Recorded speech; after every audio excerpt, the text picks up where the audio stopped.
హే guys, నేను మీ దినేష్ని. Welcome back to another vlog. Last వీడియోలో బిగ్ అప్డేట్ అయితే ఉండబోతున్నాను కదా. ఆ బిగ్ అప్డేట్ ఏంటనేది మీకు ఆల్రెడీ థంబ్నెయిల్ చూస్తేనే మీకు అర్థమైపోయి ఉండొచ్చు. సో రీసెంట్గా యూజ్డ్లో ఒక కార్ అయితే తీసుకున్నాను గైస్. ఆ కార్ గురించే ఈ వ్లాగ్ అయితే కనుక.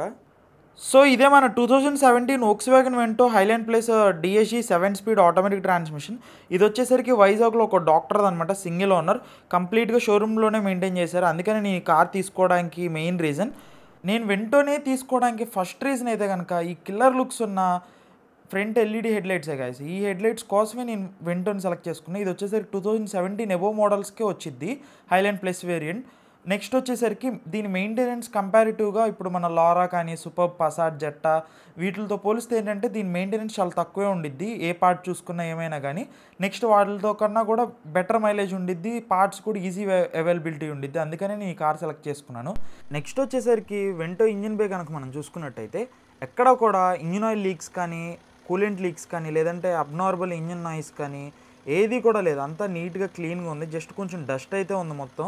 మీరు అక్కడ చూసుకున్నట్టయితే డీజిల్ ఫిల్టర్ కూడా ఆల్మోస్ట్ బ్రాండ్ న్యూగానే ఉంది. అది కూడా వోక్స్వ్యాగన్ ఒరిజినల్దే. ఎందుకంటే నేను ఇందాక చెప్పాను కదా, మొత్తం కంపెనీ మెయింటైన్ షోరూమ్ ట్రాక్ ఉన్న కారాన్ని జస్ట్ ఒకసారి క్లీన్గా వాష్ చేస్తే చాలా బాగుండిద్ది.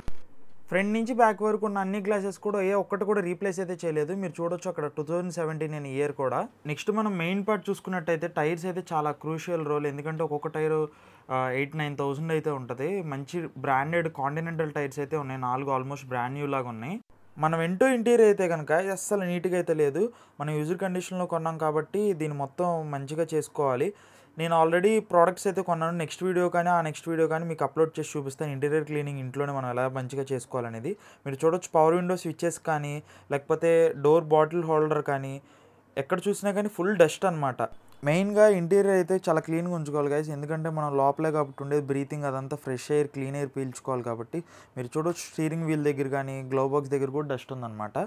ప్రతి యూజ్డ్ కార్స్కి ఉండేలాగానే మన వెంటోకి కూడా డెంట్స్, స్క్రాచెస్ అయితే ఉన్నాయి గాయస్. మీరు చూడొచ్చు డ్రైవర్ బ్యాక్ సైడ్ డోర్ అయితే ఒక డెంట్ అయితే ఉంది. అట్లాగే డ్రైవర్ డోర్కి కూడా ఒక చిన్న డెంట్ అయితే ఉంది. ఇవన్నీ కూడా ప్రీవియస్ ఓనర్ చేతిలోనే అయ్యాయి గాయస్. ఇవన్నీ మీకు చేపించేసి బెస్ట్ ప్రైజింగ్, బెస్ట్ క్వాలిటీగా ఎక్కడ చేస్తారో మీకు కమింగ్ వ్లాగ్స్లో పెట్టి చూపిస్తాను. అన్నిటికన్నా కూడా నాకు ఈ గ్లాస్ బ్లాక్ ఎలైస్ పైన స్క్రాచెస్ పడ్డాయి చూడ, ఇదైతే అస్సలు నచ్చట్లేదు, బాగా ఇరిటేటింగ్గా ఉంది. జనరల్గా యూజ్డ్ కార్స్ అంటే కొంచెం రిపేర్స్ ఉండి, ఇష్యూస్ ఉండి, కంప్లైంట్స్ అట్లాంటివన్నీ ఉంటాయి. లైక్ ఇప్పుడు సస్పెన్షన్ కానీ, ఇంజిన్ కానీ, ట్రాన్స్మిషన్ కానీ, ఏదన్నా కానీ. మన కార్లో అయితే కనుక ఇది ఆల్మోస్ట్ 1,50,000 తిరిగింది. కానీ 1,50,000 తిరిగినట్టయితే ఉండదు ఏ విధంగా చూసుకున్నా కానీ.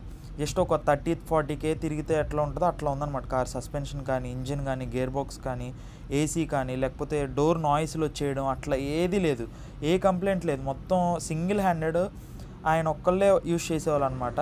ఆయన చెప్పారు చాలా బాగా అయితే యూజ్ చేశారు కార్ని అయితే. మెయింటెనెన్స్ కూడా అంతా బాగుంది. జనరల్గా నేనైతే చాలా కార్స్ చూశాను, 2019, 18, 17, 16 అన్ని కార్స్ కూడా వరస్ట్ కండిషన్ ఉండడం, లేకపోతే యాక్సిడెంటల్ హిస్టరీ ఉండడం, లేదంటే దానికి మైనర్గా వర్క్స్ ఉండడం, కొన్నిటికి మేజర్గా ట్రాన్స్మిషన్లో కానీ అట్లా. నేను ఎందుకు 2019 అని చెప్పని అనుకున్నా అంటే, 19 వరకు ఎందుకు డెడ్ లైన్ పెట్టుకున్నా అంటే, ఆ తర్వాత ఏమైందంటే 2019 తర్వాత డీజిల్ అయితే ఆపేశారు, ఓన్లీ పెట్రోలే ఉండేది. నాకు పర్టికులర్గా నేను డీజిల్ 1.5 ఇంజిన్ కోసమే చూసాను అనమాట, అది కూడా. అందుకని ఇంకా ఫైనల్గా ఎక్కువ తిరిగినా పర్లేదు, మెయింటెనెన్స్ చాలా బాగుంది. ఆయన ఓన్లీ హైవేలోనే యూజ్ చేసేవాళ్ళంటే ఎక్కువ. సో కంప్లైంట్స్ అయితే ఏం లేదు. జస్ట్ ఒక ఆయిల్ సర్వీస్కి అయితే వచ్చింది. నేను తీసుకున్నప్పుడు అరౌండ్ 3,500 టు ఆయిల్ సర్వీస్ అని చూపిస్తూ ఉండేది, ఇన్స్పెక్షన్ అని చెప్పని. ఇప్పుడు అరౌండ్ నేను 2,000 తిరిగేసాను. అరౌండ్ 1,000 to 1,500 లోపు ఆయిల్ సర్వీస్ అయితే చూపించాలి. నేను నెక్స్ట్ కమింగ్ వీడియోస్లో మీకు ఆయిల్ సర్వీస్ ఎంత అవుతుంది, జనరల్గా మెయింటెనెన్స్ అని చెప్పి చాలామంది అడుగుతూ ఉన్నారు కదా, మెయింటెనెన్స్ ఎంత అవుతుంది అని చెప్పని, మీకు అది కూడా డీటెయిల్గా నేనే పార్ట్స్ కొని దగ్గరుండి మీకు పిన్ టు పిన్ చూపిస్తాను మీకు. సో ఇలాంటి మరెన్నో యూస్ఫుల్ యూనిక్ తెలుగు వీడియోస్ కోసం మన ఛానల్ అయితే సబ్స్క్రైబ్ చేసుకొని సపోర్ట్ అయితే చేయండి గైస్. నెక్స్ట్ వీడియోలో కలుద్దాం. Until then bye guys.